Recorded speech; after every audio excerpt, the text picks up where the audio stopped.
صفحہ نمبر 251 اور مزید ایک اور کتاب الکلام الاوضاع فی تفسیر سورہ الم نشرح، اس کے صفحہ نمبر 242 پر نبی رحمت شفیع امت صلی اللہ علیہ وسلم سے روایت کردہ ایک حدیث مبارکہ موجود ہے۔ حدیث مبارکہ یہ ہے کہ حضور علیہ السلام نے یہ ارشاد فرمایا کہ اللہ تبارک و تعالیٰ کا ایک فرشتہ ایسا ہے کہ اس کا ایک بازو مشرق میں ہے اور دوسرا بازو مغرب میں ہے، اور جب کوئی شخص مجھ پر درود پاک پڑھتا ہے تو اللہ تبارک و تعالیٰ کا وہ فرشتہ سمندر میں غوطہ لگاتا ہے، اور سمندر میں غوطہ لگانے کے بعد اپنے پروں کو جھاڑتا ہے۔ اللہ تبارک و تعالیٰ اس فرشتے کے پروں کے جھاڑنے کی وجہ سے جو قطرات ٹپکتے ہیں تو اللہ تبارک و تعالیٰ ہر قطرے سے ایک فرشتے کو پیدا فرماتا ہے، اور قیامت تک وہ فرشتے اس درود پاک پڑھنے والے شخص کے لیے استغفار کرتے رہتے ہیں۔ تو اندازہ لگائیے کہ وہ فرشتہ کہ جس کا ایک بازو مشرق کی طرف ہو اور دوسرا مغرب کی جانب ہو، اور جب وہ سمندر میں غوطہ لگائے تو اس کے پر کتنے گیلے ہوں گے، اور جب وہ اپنے پروں کو جھاڑے اور پروں کو جھاڑنے کے بعد اس کے پروں سے ٹپکنے والے قطرات کی تعداد کتنی ہوگی، اور اللہ تبارک و تعالیٰ ہر قطرے کے بدلے ایک فرشتے کو پیدا فرمائے، اور وہ فرشتہ تا قیامت اس درود پاک پڑھنے والے شخص کے لیے استغفار کرے، تو درود پڑھنا یہ اللہ تبارک و تعالیٰ کی نعمت، اللہ تبارک و تعالیٰ کی رحمت کو حاصل کرنے کا کتنا بڑا ذریعہ ہے۔ آج ہم گھروں کے اندر کیا کرتے ہیں؟ گھروں کے اندر ایئر فریشنرز کا استعمال کرتے ہیں، خوشبو کے لیے ہم مختلف چیزوں کا استعمال کرتے ہیں، گھروں میں پودے لگاتے ہیں جناب، اسی طرح عطر وغیرہ لگاتے ہیں، مختلف ایئر فریشنرز وغیرہ ہم خریدتے ہیں، اپنے گھروں میں رکھتے ہیں، ضرورتاً اس کا استعمال کرتے ہیں۔ ایک خوشبو وہ بھی ہے کہ جسے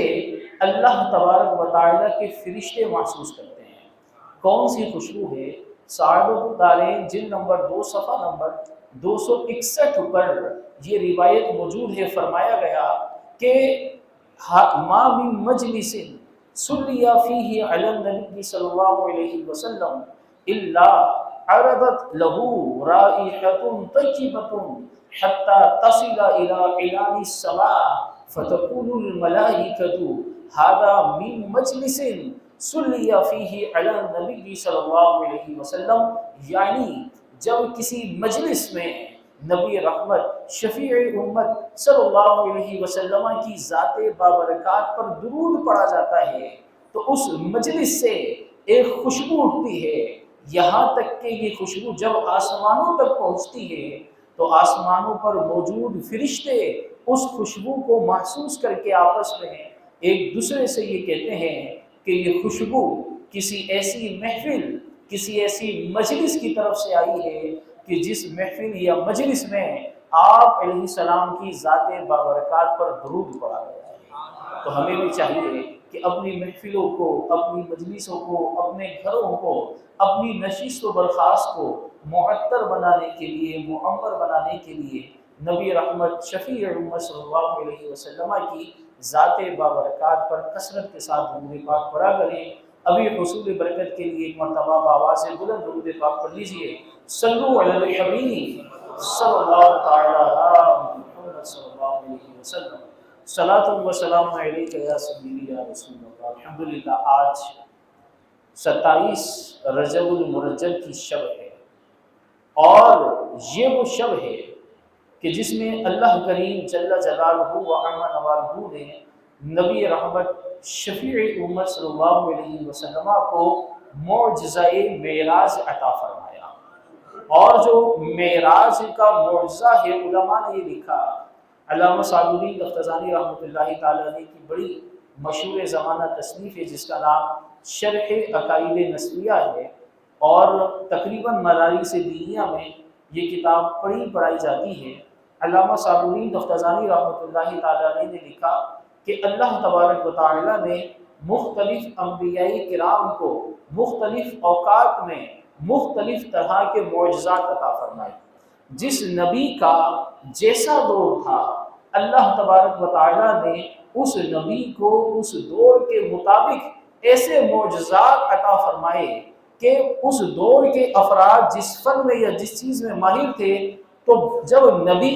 معجزہ ظاہر کیا کرتے تھے تو اس کی نظیر یا اس کی مثل دیگر لوگ لانے سے قاصر آ جایا کرتے تھے۔ فرمایا کہ جب حضرت سیدنا موسیٰ کلیم اللہ علیہ نبینا علیہ الصلوۃ والسلام کا دور تھا، یہ وہ دور تھا کہ جس میں جادوگری کا جو فن تھا اس کو بڑا عروج حاصل تھا۔ حضرت موسیٰ علیہ السلام کے زمانے میں بڑے بڑے جادوگر تھے۔ اللہ تبارک و تعالیٰ نے حضرت موسیٰ کلیم اللہ علیہ نبینا علیہ الصلوۃ والسلام کو یہ معجزہ عطا فرمایا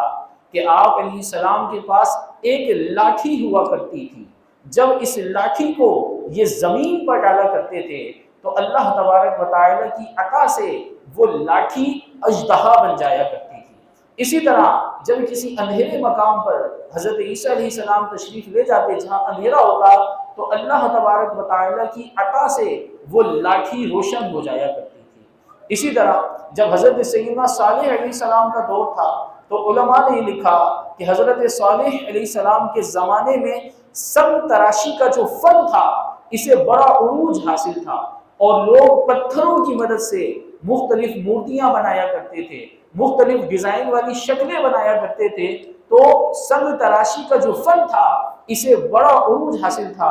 اللہ تبارک و تعالیٰ نے حضرت سیدنا صالح علیہ السلام کو یہ معجزہ عطا فرمایا کہ آپ علیہ السلام نے اپنی قوم کو جمع کیا اور ان کے سامنے ایک پہاڑ سے زندہ اونٹنی نکالی۔ اب پہاڑ بھی ہے، پتھر بھی ہے، اور اس پتھر سے حضرت سیدنا صالح علیہ السلام نے ایک زندہ اونٹنی نکالی۔ اب یہ ایک ایسی چیز تھی کہ اس زمانے میں جو لوگ سنگ تراشی کے ماہر تھے اس کا مثل لانے سے عاجز تھے۔ اور علامہ صاحب الدین تفتزانی علیہ رحمہ نے فرمایا کہ جس نبی کے دور میں جس چیز کا باق پن تھا، جس چیز کا عروج تھا،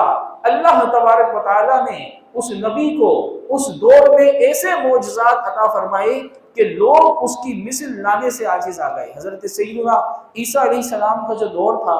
اس دور میں طب یونانی کو بڑا عروج حاصل تھا۔ حکیم جالینوس کی مثالیں دی جاتی تھیں، اسی طرح سقراط کی، بقراط کی، افلاطون کی مثالیں دی جاتی تھیں، اور اس زمانے میں اطباء کو بڑا عروج حاصل تھا۔ لیکن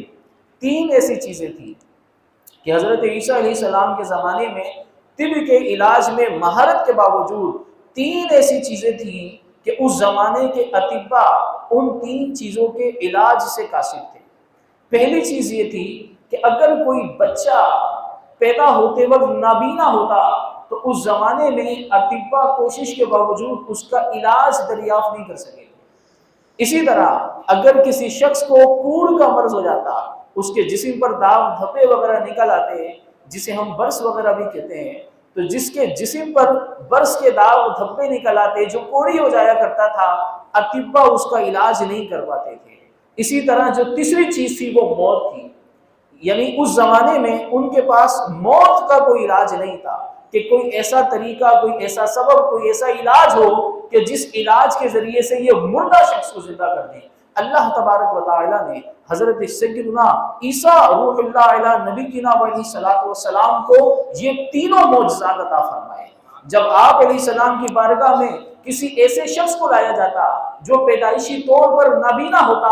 حضرت عیسیٰ علیہ السلام اس کی آنکھوں پر اپنا ہاتھ رکھ کر پھیرا کرتے تھے، اللہ تبارک و تعالیٰ کی عطا سے اس شخص کی آنکھیں روشن ہو جایا کرتی۔ اسی طرح اگر کوئی کوڑ کا مریض حضرت عیسیٰ علیہ السلام کے پاس لایا جاتا،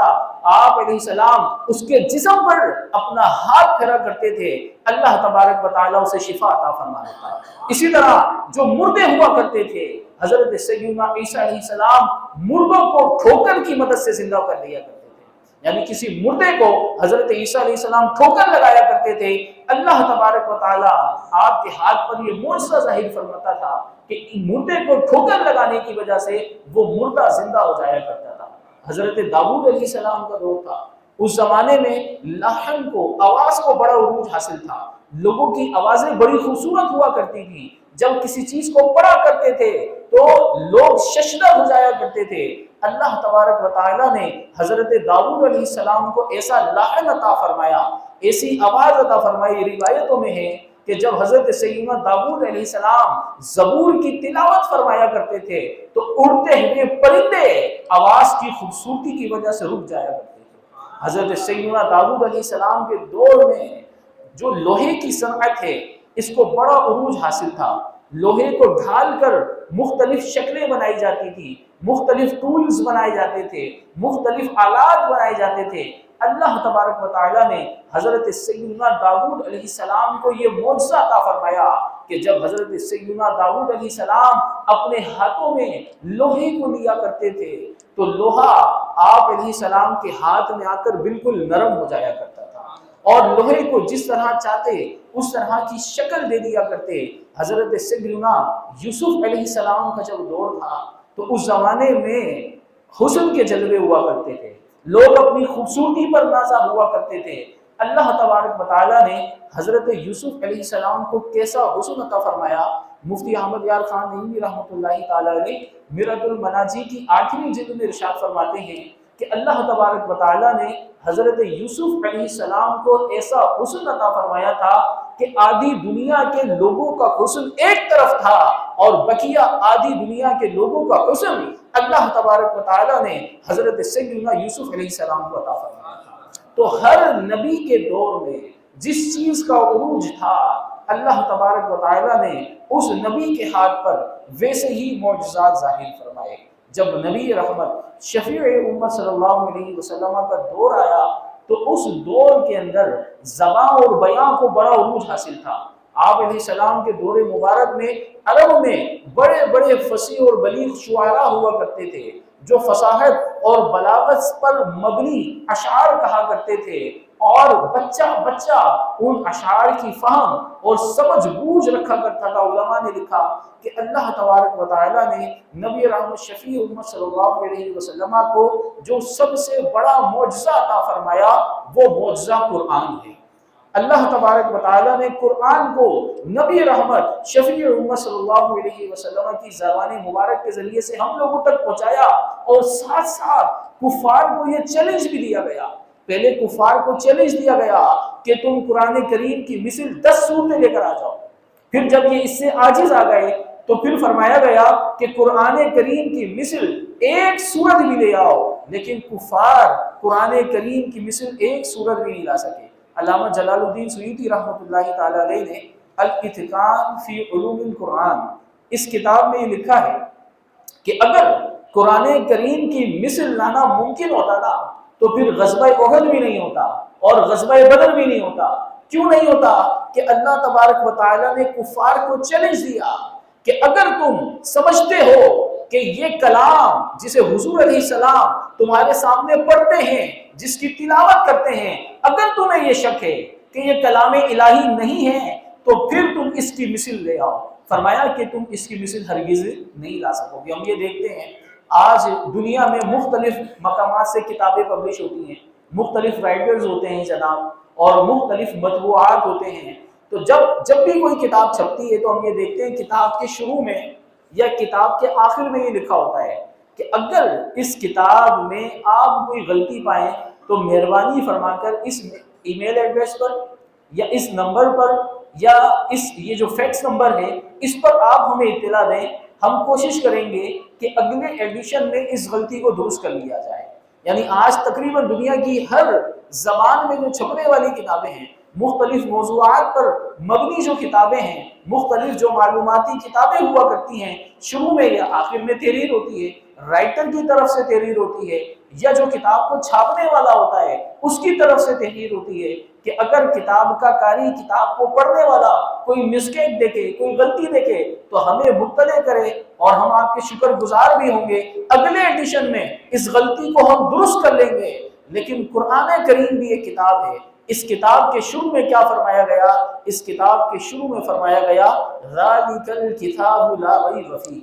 کہ قرآن کریم یہ وہ کتاب ہے کہ جس کے کلام الہی ہونے میں کسی بھی طرح کے شک و شبے کی گنجائش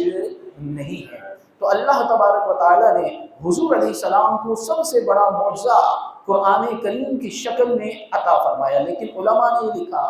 کہ حضور علیہ السلام کا دور مبارک ایسا تو نہیں تھا کہ 1400 سال پہلے آپ علیہ السلام نے نبوت کا اظہار فرمایا اور جب آپ علیہ السلام کا وصال ظاہری ہوا تو آپ کا دور ختم ہو گیا، بلکہ حضور علیہ السلام کا جو دور ہے، آپ علیہ السلام کی جو بعثت ہے، یہ تا قیام قیامت تک ہے۔ آج کا دور بھی حضور علیہ السلام کا دور ہے اور قیامت تک حضور علیہ السلام کا دور باقی رہے گا۔ تو علماء نے یہ لکھا کہ قرآن کریم کے ساتھ ساتھ آپ علیہ السلام کو اللہ تبارک و تعالیٰ نے ایک اور جو معجزہ عطا فرمایا وہ معجزہ معراج ہے۔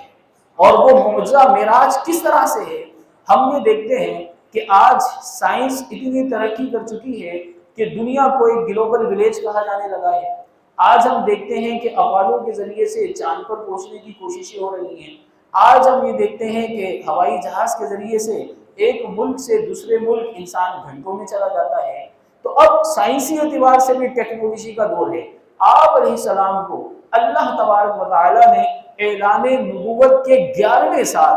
اور مکہ المکرمہ کی جانب ہجرت سے 2 سال قبل رجب المرجب کی 27ویں شب ایک ایسا معجزہ معراج عطا فرمایا کہ آج بھی سائنس حیران ہے کہ اتنی تیز رفتاری کے ساتھ ایک سفر کیسے ہو سکتا ہے۔ اللہ کریم جل جلالہ و عظم نوالہ نے قرآن کریم میں ارشاد فرمایا، سبحان الذی اسری بعبدہ لیلا من المسجد الحرام الی المسجد الاقصی الذی بارکنا حولہ لنریہ من آیاتنا۔ فرمایا پاک ہے وہ ذات کہ جو ذات اپنے بندے کو راتوں رات مسجد حرام سے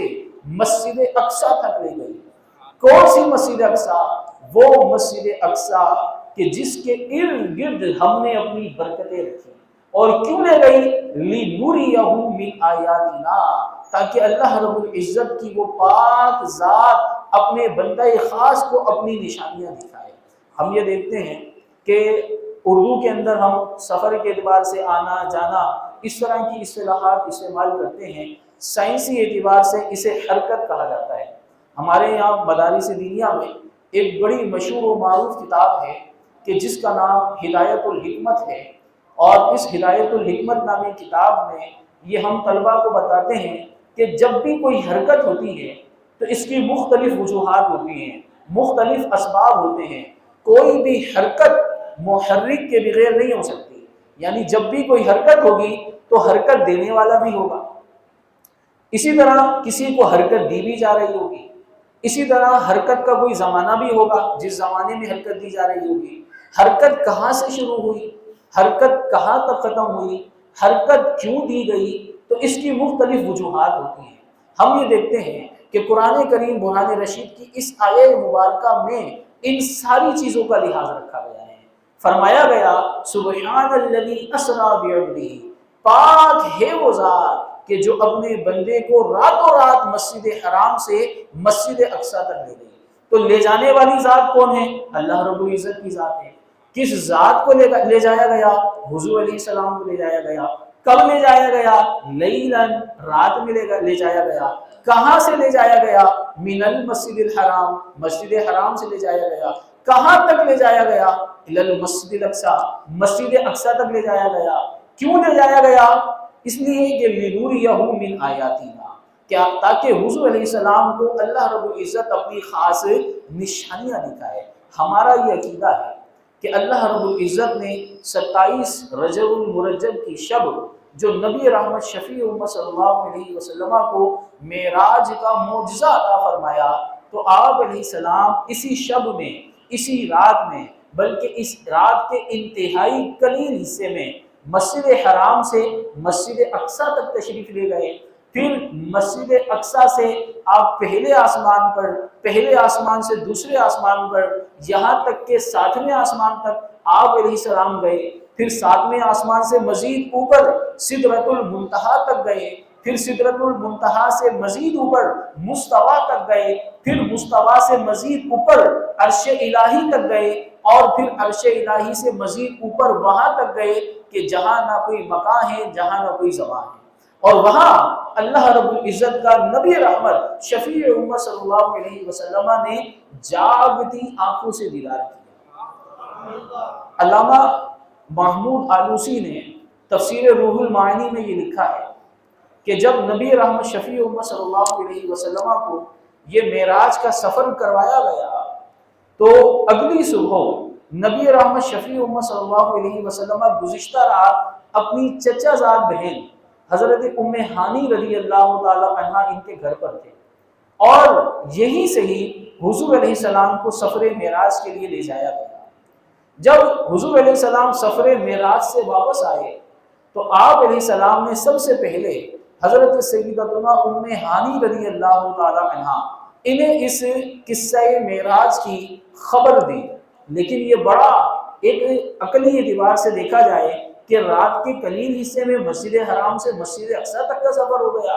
پھر مسجد اقصی سے 7ویں آسمان تک کا سفر ہو گیا، پھر 7ویں آسمان سے مزید اوپر حضور علیہ السلام تشریف لے گئے، اور نہ صرف تشریف لے گئے بلکہ واپسی بھی آ گئے۔ تو رات کے قلیل سے حصے میں اتنا بڑا سفر کیسے ہو سکتا ہے؟ حضرت سیدتنا ام ہانی رضی اللہ تعالی عنہ نے حضور علیہ السلام کو عرض کی کہ میں تو آپ پر ایمان لا چکی ہوں، آپ کو اللہ تبارک و تعالیٰ کا نبی مانتی ہوں، اور یقیناً اللہ تبارک و تعالیٰ اس بات پر قادر ہے کہ آپ کو رات کے قلیل حصے میں اتنا بڑا سفر طے کرا دے، لیکن آپ کفار مکہ کے سامنے یہ بات نہیں کیجیے گا۔ اس وجہ سے نہیں کیجیے گا کہ جب آپ کفار مکہ کو یہ بات بیان کریں گے کہ رات کے اتنے تھوڑے سے حصے میں اللہ رب العزت نے مجھے اس قدر سفر طے کروا دیا، تو کفار آپ کی بات کا یقین نہیں کریں گے بلکہ معاذ اللہ آپ کا مذاق اڑائیں گے، لہٰذا آپ کفار کو یہ بات بیان نہیں کیجیے گا۔ حضور علیہ السلام نے جب حضرت سیدتنا ام ہانی رضی اللہ تعالی عنہ کی یہ بات سنی تو پھر ارشاد فرمایا کہ اگر اس طرح کا معاملہ ہے تو پھر میں ضرور کفار کو جا کر یہ بات بیان کروں گا۔ روایتوں میں ہے حضرت سیدتنا ام ہانی رضی اللہ تعالی عنہ کی ایک لونڈی تھی جس کا نام نبعہ تھا، تو حضرت سیدتنا ام ہانی نے اس لونڈی کو یہ کہا کہ تم حضور علیہ السلام کے پیچھے جاؤ اور جا کر دیکھو کہ کیا آقا کریم علیہ السلام کفار کو اس واقعہ معراج کی خبر کو نہیں دے رہے۔ تو جب یہ لونڈی حضور علیہ السلام کے پیچھے چلی تو اس نے یہ دیکھا کہ نبی رحمت شفیع امت صلی اللہ علیہ وسلم بیت اللہ شریف میں تشریف لے گئے، اور حجر اسود اور باب کعبہ کا جو درمیانی حصہ تھا حضور علیہ السلام وہاں کھڑے ہوئے اور کفار کو پکارا۔ جب کفار کو پکارا تو ابو جہل بھی وہاں موجود تھا۔ حضور علیہ السلام نے ان کفار کو یہ خبر دی کہ گزشتہ رات اللہ رب العزت نے مجھے سفر معراج عطا کیا ہے، اور میں مسجد حرام سے مسجد اقصی اور وہاں سے مزید آسمانوں کی بلندیوں تک گیا ہوں۔ اب کفار نے جب یہ سنا تو معاذ اللہ اس وقت ہنسی مذاق کرنے کا، مذاق اڑانے کا کوئی موقع ہاتھ سے جانے نہیں دیتے تھے، تو انہوں نے یہ کہا کہ ہمارے ہاتھ تو بڑا زبردست ایک موقع آ گیا ہے، کیونکہ اس زمانے میں اگر کوئی شخص مسجد حرام سے مسجد اقصی تک جانے کی کوشش کرتا تو صرف جانے کے لیے 1 مہینہ درکار ہوا کرتا تھا، یعنی مسجد حرام سے بیت اللہ شریف سے وہ یروشلم جائے، وہ شام کی طرف جائے کہ جہاں مسجد اقصی موجود تھی، تو جانے کے لیے 1 مہینہ اور پھر واپس آنے کے لیے بھی 1 مہینہ چاہیے ہوتا تھا۔ اور کفار کو یہ علم بھی تھا کہ حضور علیہ السلام کبھی مکہ المکرمہ سے باہر نہیں گئے، آپ علیہ السلام کبھی مسجد اقصی کی طرف تشریف نہیں لے گئے۔ تو جب انہوں نے یہ بات سنی تو ان کے ہاتھ کو ایک موقع لگ گیا کہ معاذ اللہ اب حضور علیہ السلام کا مذاق اڑاتے ہیں، حضور علیہ السلام کو جھٹلاتے ہیں۔ تو اب بعض کفار جو اس موقع پر موجود تھے انہوں نے یہ کہا کہ ٹھیک ہے، ہم آپ کا دعویٰ اگر مان لیں کہ آپ علیہ السلام رات میں مسجد اقصی تک گئے اور نہ صرف گئے بلکہ واپس بھی آ گئے، تو آپ نے مسجد اقصی کو تو دیکھا ہوگا نا۔ جب مسجد اقصی کو دیکھا ہے تو یہ بتائیے مسجد اقصی کا محراب کیسا تھا، مسجد اقصی میں پلر کتنے لگے ہوئے تھے، مسجد اقصی کی کھڑکیاں کتنی تھی، مسجد اقصی کے شہتیر کتنے تھے، انہوں نے اس طرح کے سوالات کرنا شروع کیے کہ جو سوالات عادتاً بھی نہیں کیے جاتے. مثلا انسان جس گھر میں رہتا ہے تو اس گھر میں کتنے پلر ہیں، کتنے شتیر ہیں، اسی طرح وہاں کتنے دروازے ہیں، دروازوں میں کتنی میخیں لگی ہوئی ہیں، کتنی کیلیں لگی ہوئی ہیں. عادتاً انسان اپنے گھر میں رہتے ہوئے بھی ان چیزوں کو یاد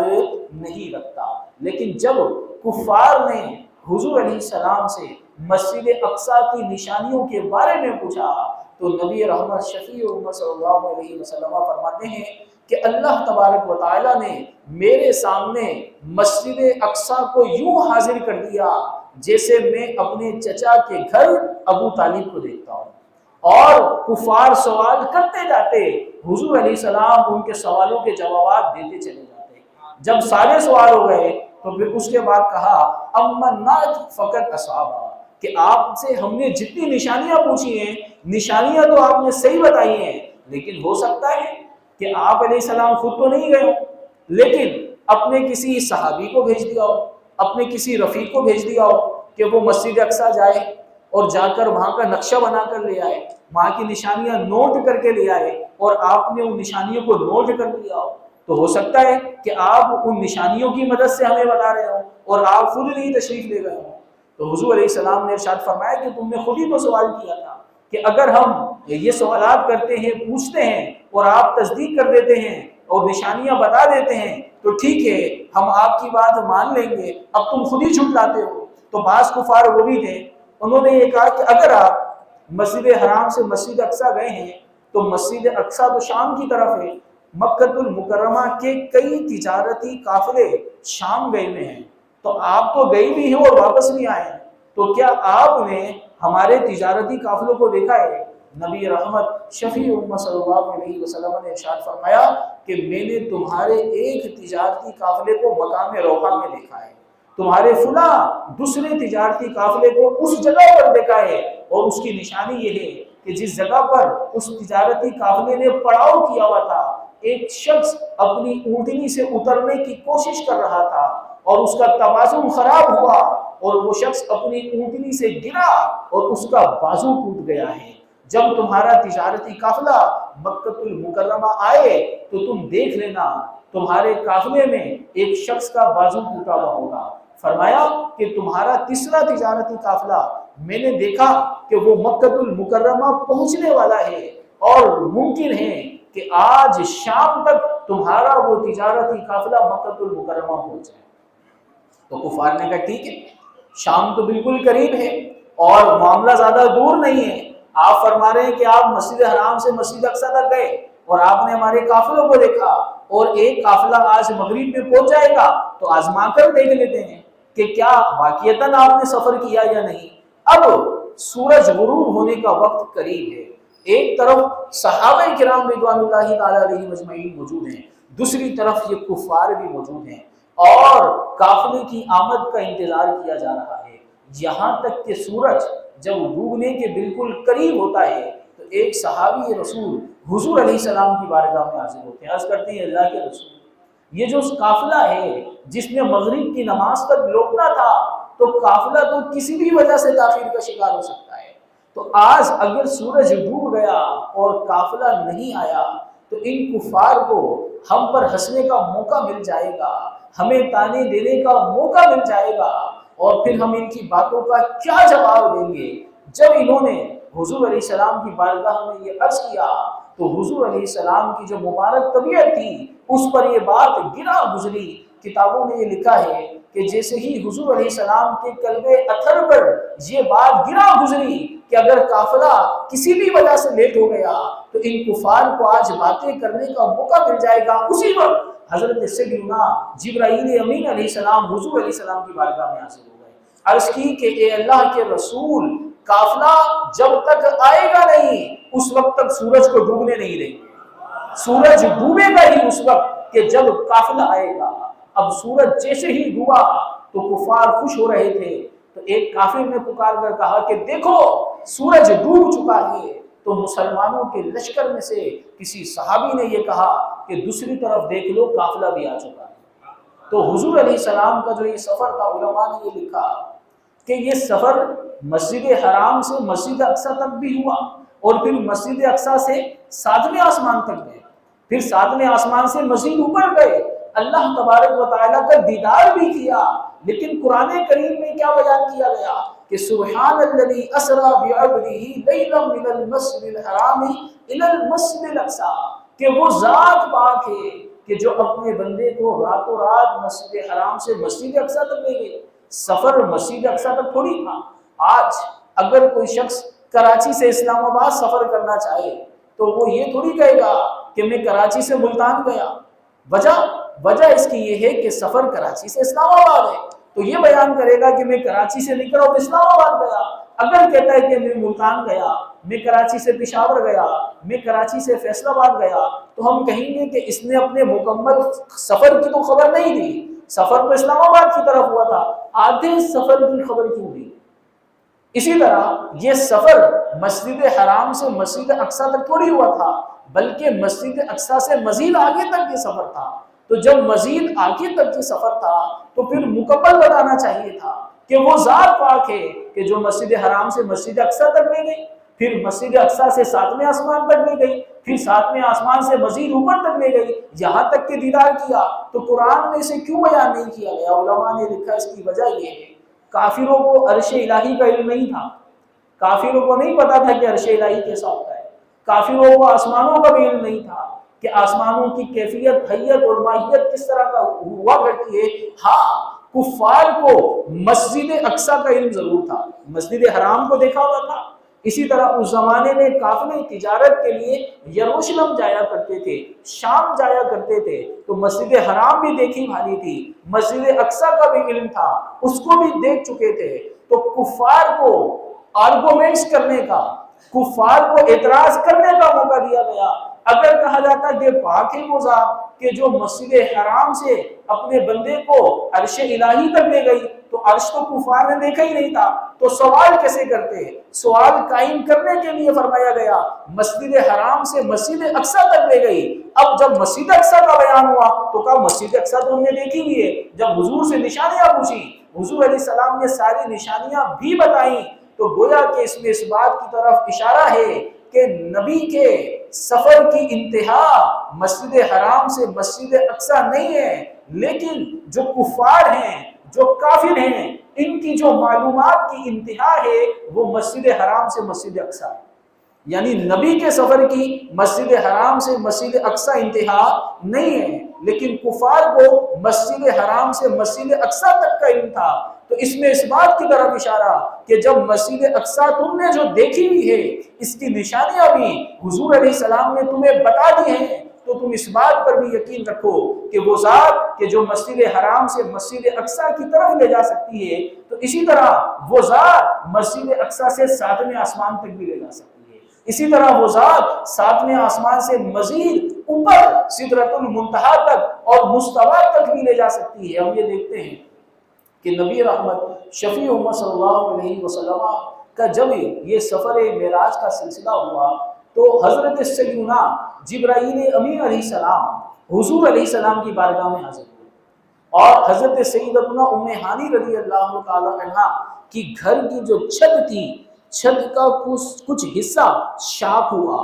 چھت کا کچھ حصہ کھولا، اور کھول کر حضرت سیدنا جبرائیل امین حضور علیہ السلام کی بارگاہ میں حاضر ہوئے۔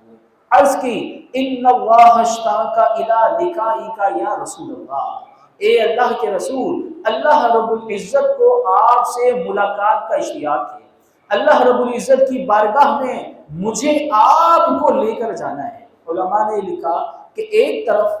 حضرت سیدنا جبرائیل امین حضور علیہ السلام کی بارگاہ میں حاضر ہو رہے ہیں اور جگا رہے ہیں، اور جگانے کا انداز بھی مفتی احمد یار خان نیلی رحمۃ اللہ تعالی علیہ نے لکھا کہ حضرت سیدنا جبرائیل امین علیہ السلام کو اللہ تبارک و تعالی نے جنتی کافور سے پیدا فرمایا تھا، اور جو کافور ہوا کرتا ہے یہ کھنگا ہوا کرتا ہے۔ تو جگانے کا انداز کیا تھا؟ روایتوں میں یہ ہے کہ حضرت سیدنا جبرائیل امین علیہ السلام نے حضور علیہ السلام کے مبارک پاؤں کو بوسہ دیا۔ جب مبارک پاؤں کو بوسہ دیا تو حضرت سیدنا جبرائیل امین علیہ السلام کے لبوں کی حرارت اور لبوں کی جو ٹھنڈک تھی، یہ نبی رحمت شفیع امت صلی اللہ علیہ وسلم نے جب محسوس کی تو لبوں کی ٹھنڈک کی وجہ سے کافوری لبوں کی ٹھنڈک کی وجہ سے حضور علیہ السلام کی آنکھ کھلی، اور پھر حضرت سیدنا جبرائیل امین علیہ السلام نے عرض کی کہ اے اللہ کے نبی، اللہ تبارک و تعالیٰ کو آپ سے ملاقات کا اشتیاق ہے۔ علماء نے لکھا ایک طرف حضرت موسیٰ علیہ السلام بھی ہیں، حضرت سیدنا موسیٰ کلیم اللہ علیہ نبینا علیہ السلام خود چل کر کوہ طور پر تشریف لے جاتے ہیں۔ جب کوہ طور پر تشریف لے جاتے ہیں، عرض کرتے ہیں ربی ارینی انظر الیک، اے میرے رب مجھے اپنا جلوہ دکھا۔ اب عرض کرنے والے کون؟ اللہ تعالیٰ کے نبی حضرت موسیٰ علیہ السلام چل کر خود گئے، کہاں گئے؟ کوہ طور پر، پہاڑ پر گئے، جا کر عرض کر رہے ہیں کہ اے میرے رب مجھے اپنا جلوہ دکھا۔ فرمایا جاتا ہے لن ترانی، اے موسیٰ علیہ السلام آپ مجھے نہیں دیکھ سکتے۔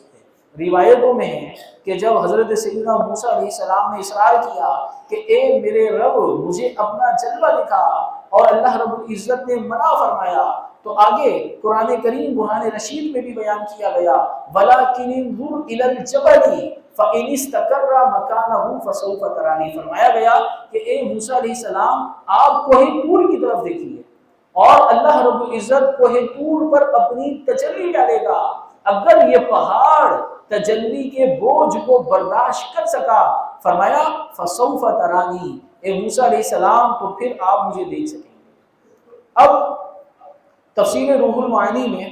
بھی لکھا گیا، تفسیر کبیر میں بھی امام رازی رحمۃ اللہ تعالی علیہ نے اس آیہ مبارکہ کی تفسیر کے تحت لکھا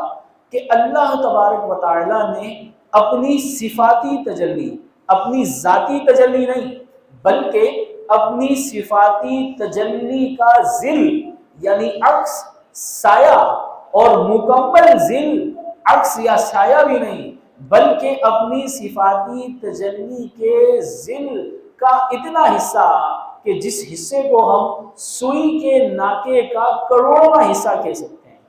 اللہ تبارک و تعالی نے اپنی صفاتی تجلی کے ظل یعنی عکس کا سوئی کے ناکے کے کروڑویں حصے کے برابر ایک حصہ اللہ تبارک و تعالی نے اس تجلی کا حصہ کوہ طور پر ڈالا۔ حضرت موسیٰ علیہ السلام پر نہیں ڈالا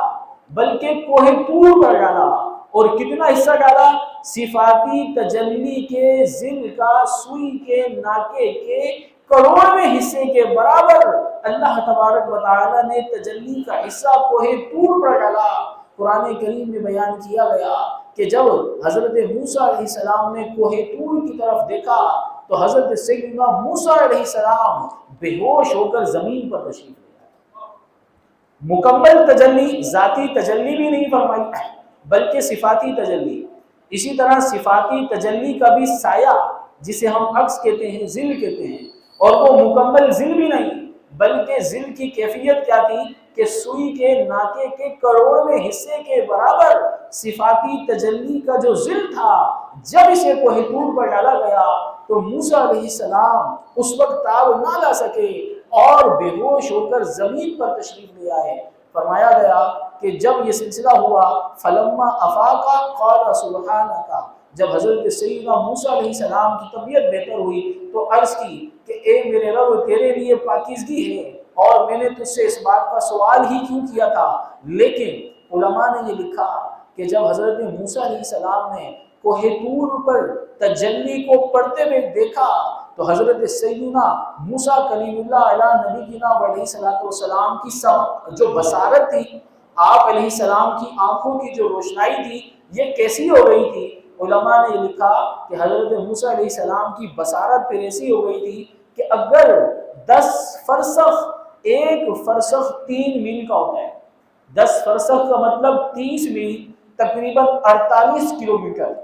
حضرت سیدنا موسیٰ کلیم اللہ علیہ نبینا علیہ السلام کی بصارت کا معاملہ یہ ہو گیا تھا کہ اگر 10 فرسخ کے فاصلے پر، 48 کلومیٹر کے فاصلے پر رات کا وقت ہوتا، کالا پہاڑ ہوتا، کالے پہاڑ پر چلنے والی کالی چیونٹی ہوتی، تو حضرت موسیٰ کلیم اللہ علیہ نبینا علیہ السلام 48 کلومیٹر کے فاصلے سے اس چیونٹی کو دیکھتے بھی تھے اور اس کے قدموں کی سرسراہٹ کو سنتے بھی تھے۔ تو یہ حضرت موسیٰ علیہ السلام کا معاملہ ہوا کہ جنہوں نے اللہ تبارک و تعالیٰ کی صفاتی تجلی کے ظل کا سوئی کے ناکے کے کروڑویں حصے کو کوہ طور پر پڑتے ہوئے دیکھا تو نبی رحمت شفیع امت صلی اللہ علیہ وسلم کی بصارت کا عالم کیا ہوگا کہ جنہوں نے شب معراج کے موقع پر اللہ تبارک و تعالیٰ کا دیدار کیا۔ اور بعض علماء نے لکھا کہ اتنی دیر تک اللہ تبارک و تعالیٰ کا دیدار کیا کہ دنیا میں اگر ہم اس عرصے کو تعبیر کرنا چاہیں تو جو دنیا کے 18 سال بنا کرتے ہیں تقریباً اتنے عرصے تک اللہ تبارک و تعالیٰ کا دیدار نبی رحمت شفیع امت صلی اللہ علیہ وسلم۔ اور قرآن کریم میں کیا فرمایا گیا؟ ما زاغ البصر وما طغى، یعنی آنکھ نہ تو نور کی روشنی کی وجہ سے چلیائی اور نہ ہی آنکھ حد ادب سے بہتی۔ یعنی نبی رحمت شفیع امت صلی اللہ علیہ وسلم نے جب اللہ تبارک و تعالیٰ کا دیدار کیا تو آج ہمارا معاملہ کیا ہے؟ اگر دن کا موقع ہے ہم سورج کی طرف دیکھیں اور سورج نکلا ہوا ہو تو جب دیکھنے کی کوشش کریں گے تو آنکھ چلیا جاتی ہے، ہم دیکھ نہیں پاتے۔ تو فرمایا ما زاغ البصر، اس رات جو نبی رحمت شفیع امت صلی اللہ علیہ وسلم نے اللہ تبارک و تعالیٰ کا دیدار کیا تو ما زاغ البصر، آنکھ جھپکی نہیں، آنکھ چلیائی نہیں، وما طغى، اور نہیں حد سے بڑی۔ علماء نے لکھا کہ جب حضور علیہ السلام مسجد حرام سے مسجد اقصی کی طرف سفر کر رہے تھے، صحیح مسلم کی روایت ہے، فرمایا کہ جب سفر کا یہ سلسلہ تھا فَإِذًا مَرَرْتُ بِقَبْرِ موسیٰ علیہ السلام فَإِذًا هُوَ قَائِمٌ يُصَلِّي فِي قَبْرِهِ، حضور علیہ السلام نے فرمایا کہ جب میں مسجد حرام سے مسجد اقصی کی طرف سفر کر رہا تھا تو سفر کے دوران میں نے دیکھا کہ حضرت سیدنا موسیٰ کلیم اللہ علیہ نبینا علیہ السلام اپنی قبر میں نماز پڑھ رہے ہیں۔ اب علماء نے لکھا حضور علیہ السلام کا یہ سفر کیسا تھا؟ جب حضرت سیدنا جبرائیل امین علیہ السلام آئے تھے تو حضرت سیدنا جبرائیل امین علیہ السلام کے ساتھ 18,000 فرشتے بھی موجود تھے، اور حضور علیہ السلام کے سوار ہونے کے لیے ایک جانور بلایا گیا تھا جس جانور کا نام براق تھا۔ روایتوں میں ہے کہ یہ ایک سفید رنگ کا جانور تھا جو گدھے سے تھوڑا بڑا اور خچر سے تھوڑا چھوٹا تھا، اور یہ ایک نورانی جانور تھا۔ اور اس کی کیفیت کیا تھی؟ روایتوں میں بیان کیا گیا جہاں اس کی نظر اٹھتی تھی وہاں اس کا قدم پڑتا تھا۔ آج ہم دیکھتے ہیں ہماری نظر کا معاملہ کیا ہے؟ ہماری نظر کا معاملہ یہ ہے کہ اگر ہم شہر کے اندر کہیں موجود ہوں، کسی اونچی بلڈنگ پر چلے جائیں، رات کا وقت ہو تو آسمان پر موجود چمکتے ہوئے ستاروں کو ہم دیکھ لیتے ہیں۔ اسی طرح اگر گاؤں دیہات وغیرہ میں چلے جائیں، کھلی فضا ہو تو ہمیں مزید آسمان سے اوپر بھی، علماء نے لکھا ہے، علم فلکیات کے ماہرین نے لکھا ہے کہ شہری علاقہ ہو تو انسان اپنی آنکھ سے پہلے آسمان پر موجود ستاروں کو دیکھ سکتا ہے، اور اگر کوئی دیہی علاقہ ہو، کوئی کھلا علاقہ ہو، گاؤں دیہات ہو جہاں کا مطلب بالکل صاف ہوتا ہو اور دور تک گرد و غبار نہ ہو تو انسان اپنی آنکھ کی مدد سے تیسرے آسمان پر موجود چمکتے ہوئے ستاروں کو بھی دیکھ سکتا ہے۔ تو ہم نور نہیں ہیں، بلکہ ہم یہ دیکھتے ہیں کہ نہ تو ہماری مکمل ذات نور ہے بلکہ ہماری آنکھوں میں 2 سیاہ رنگ کے گول دائرے ہیں۔ ان گول دائروں کے اندر 2 چھوٹے چھوٹے نقطے ہیں، یہ جو 2 چھوٹے چھوٹے نقطے ہیں یہ نور ہیں۔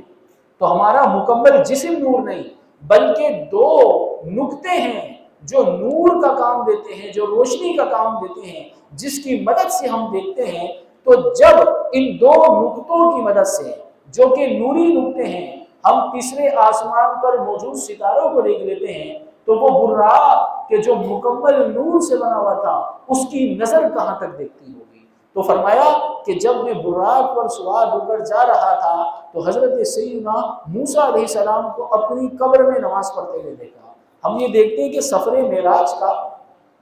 فلاسفہ نے انکار کیا ہے، بہت سے جو سائنٹسٹ ہیں یہ بھی انکار کرتے ہیں۔ ان سے پوچھا جائے آپ سفر معراج کا انکار کیوں کرتے ہیں؟ وہ جواباً کہتے ہیں کہ مسئلہ یہ ہے کہ ہم یہ دیکھتے ہیں کہ زمین سے لے کر 44 کلومیٹرز تک، زمین سے لے کے اوپر 44 کلومیٹر تک ہوا ہے، اس کے بعد خلا ہے، پھر اس کے بعد کرۂ زمہریر ہے، ایک برف کا گولا ہے۔ اسی وجہ سے اگر آپ نے کبھی جہاز پر سفر کیا ہو اور جہاز 30,000 فٹ کی بلندی پر جب اڑتا ہے تو جہاز میں اناؤنسمنٹ کی جاتی ہے کہ اس وقت باہر کا جو ٹمپریچر ہے یہ -50 ہے، یعنی جب جہاز 30,000 فٹ یا اس سے مزید اوپر کی طرف سفر کر رہا ہوتا ہے تو -50 -60 مزید اس سے بھی اوپر درجہ حرارت چلا جاتا ہے۔ تو سائنٹسٹ یہ کہتے ہیں کہ زمین سے 44 کلومیٹر تک تو ہوا ہے، اس کے بعد خلا ہے، پھر آگ کا بہت بڑا گولا ہے جسے کرۂ زمہریر کہا جاتا ہے، برف کا گولا ہے، پھر اس کرۂ زمہریر کے اوپر کرۂ نار ہے، آگ کا ایک بہت بڑا گولا ہے کہ جو سورج کے مشابہ ہے، پھر اس کے بعد اوپر جا کر آسمان ہے۔ تو آپ لوگ یہ بیان کرتے ہیں کہ حضور علیہ السلام مسجد حرام سے مسجد اقصی تک گئے، پھر مسجد اقصی سے پہلے آسمان تک چلے گئے، پھر وہاں سے 7ویں آسمان تک چلے گئے، تو وہ یہ کہتے ہیں کہ یہ پاسبل ہی نہیں ہے کہ کوئی جسم اتنی تیز رفتاری کے ساتھ سفر کر سکے، بلکہ جب کوئی جسم اتنی تیزی کے ساتھ سفر کرے گا تو وہ جسم پھٹ جائے گا، اس جسم کے ریزے ریزے ہو جائیں گے۔ اسی طرح اگر آسمان پر جانا ہو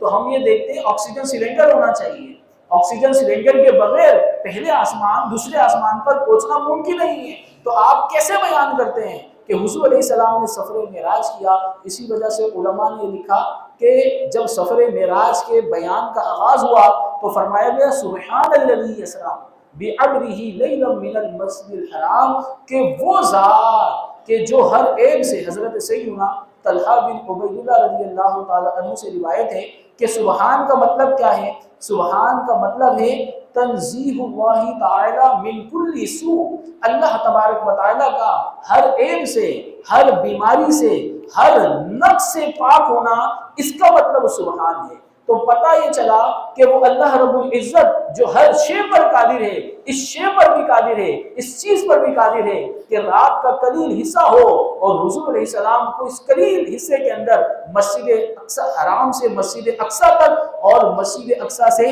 7ویں آسمان تک کی سیر کرا دی جائے۔ تو اب اتنا تیز رفتار سفر ہے، فرمایا کہ میں موسیٰ علیہ السلام کی قبر پر گزرا، پہچانا بھی کہ کون ہے، یہ بھی دیکھا کہ کیا کر رہے ہیں۔ اسی طرح جب مسجد اقصی پہنچے تو مسجد اقصی میں کیا ہوا؟ تمام انبیاء کرام وہاں موجود تھے، تمام انبیاء کرام وہاں موجود تھے۔ اسی طرح امام شرف الدین بصیری رحمۃ اللہ تعالی علیہ نے ارشاد فرمایا کہ سریت من حرم لیلا الی حرمی کما سر البدر فی دحج من الظلم، اے نبی رحمت شفیع امت صلی اللہ علیہ وسلم، آپ نے مسجد حرام سے مسجد اقصی تک کا سفر ایسے طے کیا جس طرح ایک تاریک رات ہو اور اس تاریک رات میں چاند اپنی روشنی کو، اپنے نور کو بکھیرتا ہوا چلا جا رہا ہو۔ تو آپ علیہ السلام نے بھی یہ سفر اس طرح طے کیا، اور جب مسجد اقصی پہنچے تو تمام انبیاء کرام وہاں موجود تھے، اور حضرت سیدنا جبرائیل امین علیہ السلام نے آگے کیا، اور حضور علیہ السلام نے وہاں پر انبیاء کی جو جماعت موجود تھی اس کی امامت فرمائی۔ علماء نے لکھا کہ تمام انبیاء وہاں موجود تھے، حضرت آدم علیہ السلام کا مزار کسی اور جگہ پر، حضرت موسیٰ علیہ السلام کا مزار کسی اور جگہ پر، حضرت یوسف علیہ السلام کا مزار کسی اور جگہ پر، حضرت عزیر علیہ السلام کا مزار کسی اور جگہ پر۔ تمام انبیاء کو پتہ کیسے چلا کہ رات کے اس حصے میں حضور علیہ السلام یہاں تشریف لانے والے؟ تمام انبیاء کو پتہ بھی چل گیا، موجود بھی ہو گئے، اور موجود ہونے کے بعد حضور علیہ السلام کے پیچھے کھڑے ہو کر نماز بھی پڑھی۔ علماء نے لکھا کہ اس سے پتہ چلتا ہے کہ انبیاء کو علم غیب ہوا کرتا ہے۔ اگر انبیاء کو علم غیب نہیں ہوتا تو پھر یہ آتے کیسے کہ حضور علیہ السلام رات کے اس قلیل حصے میں یہاں تشریف لے جائیں گے؟ اسی طرح اگر معاذ اللہ انبیاء کرام یہ وصال ظاہری کے بعد، جس طرح بعض لوگ کہتے ہیں کہ معاذ اللہ انبیاء کرام مر کر مٹی میں مل گئے، تو سوال یہ ہے کہ جو زندہ ہوتا ہے وہی نماز پڑھتا ہے نا؟ کبھی مردے کو نماز پڑھتے ہوئے دیکھا ہے؟ یعنی جس شخص کے جسم سے روح جدا ہو گئی اور وہ تابوت میں لیٹا ہوا ہے یا تختہ دار پر لیٹا ہوا ہے، تو کیا کبھی مردے کو نماز پڑھتے ہوئے دیکھا؟ مردوں پر نماز فرض بھی نہیں ہے، لیکن انبیاء کرام موجود بھی ہیں، حضور علیہ السلام کے پیچھے کھڑے ہو کر نماز پڑھ بھی رہے ہیں، تو ماننا یہ پڑے گا انبیاء کرام کو علم غیب بھی ہوا کرتا ہے اور انبیاء کرام زندہ بھی ہوا کرتا ہے۔ اسی طرح پھر حضور علیہ السلام مسجد اقصی سے پہلے آسمان پر مختلف انبیاء سے ملاقات ہوئی، 7ویں آسمان تک گئے، پھر مزید اوپر سدرۃ المنتہا تک گئے، پھر وہاں سے مستویٰ تک گئے، اور پھر اس کے بعد اللہ تبارک و تعالیٰ کا دیدار کیا۔ اعلیٰ حضرت رحمۃ اللہ تعالیٰ علیہ نے اس حوالے سے ایک رسالہ لکھا ہے، المنبہ المنیہ بوصول الحبیب الی العرش والرؤیا۔ اس رسالے میں اعلیٰ حضرت رحمۃ اللہ تعالیٰ علیہ نے بڑی پیاری بات لکھی۔ اعلیٰ حضرت رحمۃ اللہ تعالیٰ علیہ نے فرمایا، زمین سے سدرۃ المنتہا تک کا جو سفر ہے نا، یہ 50,000 برس کی راہ ہے۔ اگر کوئی انسان چلنا شروع کرے گا تو 50,000 سال تک چلتا رہے، پھر اس کے بعد زمین سے سدرۃ المنتہا تک پہنچے گا۔ پھر فرمایا سدرۃ المنتہا سے مستویٰ تک کا جو فاصلہ ہے یہ اللہ تبارک و تعالیٰ کو معلوم ہے۔ پھر مستویٰ کے بعد عرش الہی کے 70 حجابات ہیں۔ فرمایا ایک حجاب سے دوسرے حجاب کے درمیان 500 برس کا فاصلہ ہے، 500 برس کا فاصلہ ہے۔ تو اللہ تبارک و تعالیٰ کی رحمت اور عطا سے رات کے قلیل حصے میں حضور علیہ السلام نے یہ سارا سفر طے بھی کیا۔ اور مختصر آخری بات کرنی ہے کہ اللہ رب العزت نے آپ علیہ السلام کو نماز کا تحفہ بھی عطا فرمایا، اور یہ 50 نمازیں تھیں۔ اور جب حضور علیہ السلام یہ تحفہ لے کر واپس پلٹے تو حضرت موسیٰ علیہ السلام سے ملاقات ہوئی۔ حضرت موسیٰ علیہ السلام نے پوچھا کہ کیا تحفہ دیا گیا؟ فرمایا کہ 50 نمازوں کا تحفہ لے کر آ رہا ہوں۔ تو مشورہ دیا کہ ارجع الی ربک، اپنے رب کی بارگاہ میں دوبارہ جائیے اور فاسألہ تخفیف، نمازوں کو کم کروانے کا سوال کیجئے، کیونکہ میں بنی اسرائیل کو آزما چکا ہوں، یہ 50 نمازیں نہیں پڑھ سکتے۔ تو حضور علیہ السلام پھر پلٹ گئے، 5 نمازیں کم ہوئی، 45 رہ گئیں۔ پھر موسیٰ علیہ السلام نے مشورہ دیا، یہاں تک کہ 9 بار آنا جانا ہوا۔ جب 9 بار آنا جانا ہوا تو آخر میں 50 نمازوں سے 5 نمازیں رہ گئی۔ لیکن اللہ رب العزت کی بارگاہ میں اجر اور ثواب میں کوئی کمی نہیں۔ فرمایا گیا کہ جو 5 نمازیں پڑھے گا اللہ رب العزت اسے 50 نمازیں پڑھنے کا ثواب عطا کرے گا۔ ہم یہ غور کریں کہ آج ہم سے دن بھر میں یہ 5 نمازیں نہیں پڑھی جاتی ہیں۔ جب غور کریں گے تو پتہ چلے گا کہ ایک تعداد ہوگی کہ جو شاید دن بھر میں 50 نمازیں بھی نہیں پڑھ سکتی۔ حضرت سیدنا عمر فاروق رضی اللہ تعالیٰ عنہ کو جب شہید کیا گیا، نماز فجر کا موقع تھا، اور جب ان پر قاتل نے حملہ کیا تو امام جلال الدین سیوطی رحمۃ اللہ تعالیٰ علیہ نے لکھا ہے کہ قاتل نے، چونکہ حضرت فجر کی نماز پڑھا رہے تھے، نماز میں مصروف تھے، اپنا دفاع نہیں کر سکے۔ بندہ ایک نماز پڑھا ہوتا ہے تو رب کریم کی بارگاہ کی جانب توجہ ہوتی ہے، تو اس قاتل نے بڑے گہرے زخم حضرت سیدنا عمر فاروق کے سینے اور پیٹ پر لگائے۔ زخموں کی شدت کتنی تھی کہ جب یہ زخم لگے تو حضرت عمر فاروق رضی اللہ تعالیٰ عنہ نیچے تشریف لے آئے اور غشی طاری ہو گئی۔ اور جو صحابہ کرام تھے انہوں نے جب ان کو ہوش میں لانے کی کوشش کی تو حضرت عمر فاروق رضی اللہ تعالیٰ عنہ کو انگور کا شیرہ پلانے کی کوشش کی۔ تو جب انگور کا شیرہ پلایا گیا تو پیٹ پر زخم اتنے گہرے تھے، امام جلال الدین سیوطی رحمۃ اللہ تعالیٰ علیہ نے لکھا کہ ان کے منہ میں جب انگور کا شیرہ ڈالا جاتا تو پیٹ کے گھاؤ بڑے گہرے تھے، انگور کا وہ شیرہ پیٹ سے باہر نکل آتا تھا۔ تو کیفیت یہ ہے زخم کی۔ لیکن حضرت سیدنا عمر فاروق رضی اللہ تعالیٰ عنہ کو جب تھوڑی طبیعت بہتر ہوئی، جب کچھ ہوش آیا تو صحابہ کرام سے پوچھا فجر کی نماز کا وقت باقی ہے؟ صحابہ کرام نے عرض کی جی حضور اب یہ باقی ہے۔ تو آپ نے اس کیفیت میں بھی فجر کی نماز ادا کی۔ فجر کی نماز ادا کر کے کیا ارشاد فرمایا؟ فرمایا کہ اللہ کا شکر ہے کہ اس نے مجھے نماز فجر پڑھنے کی توفیق عطا فرمائی، کیونکہ نماز کے بغیر آدمی کس کام کا ہے۔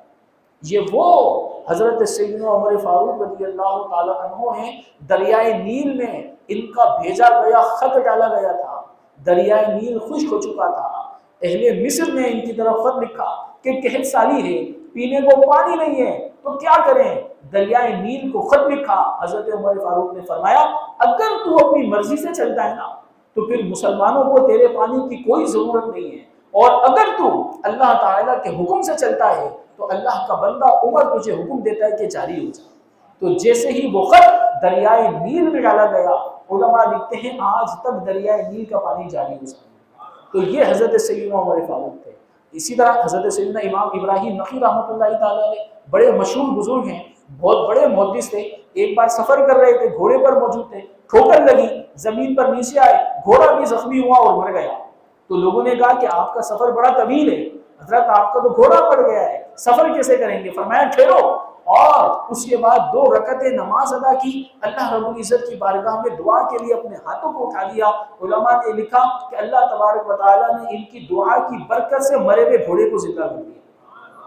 تو علماء اور ہمارے اسلاف کا تو معاملہ یہ تھا کہ نماز پڑھ کر اللہ رب العزت کی بارگاہ میں دعا کیا کرتے تھے، اللہ تبارک و تعالیٰ مردہ گھوڑوں کو زندہ کر دیا کرتا تھا۔ تو یہ جو معراج کا تحفہ ہے جو حضور علیہ السلام ہمارے لیے لے کر آئے، تو آپ سبھی سے گزارش ہے کہ نماز کی پابندی بھی فرمائیں، اور اللہ تبارک و تعالیٰ کے اجر و ثواب کے خزانے میں کوئی کمی نہیں ہے۔ 5 نمازیں ہیں اور ثواب 50 نمازوں کے برابر ملتا ہے، تو نمازوں کی پابندی بھی کریں۔ اور بڑا طویل ہے یہ سفر معراج کا قصہ، اور گھنٹوں اس پر گفتگو بھی ہو سکتی ہے، لیکن چونکہ وقت مختصر ہے لہٰذا اپنی گفتگو کو اختتام کی طرف لے جاتا ہوں، اور اللہ رب العزت کی بارگاہ میں دعا کرتا ہوں کہ نبی رحمت شفیع امت صلی اللہ علیہ وسلم کو اللہ تبارک و تعالیٰ نے جو یہ معراج کا معجزہ عطا فرمایا، تو اس کے صدقے امت محمدیہ علیہ صاحب صلاۃ والسلام کو ترقیاں اور عروج عطا فرمائے، اور ہمیں اپنی حالت کو بہتر کرنے کی توفیق عطا فرمائے۔ وما علینا الا البلاغ المبین۔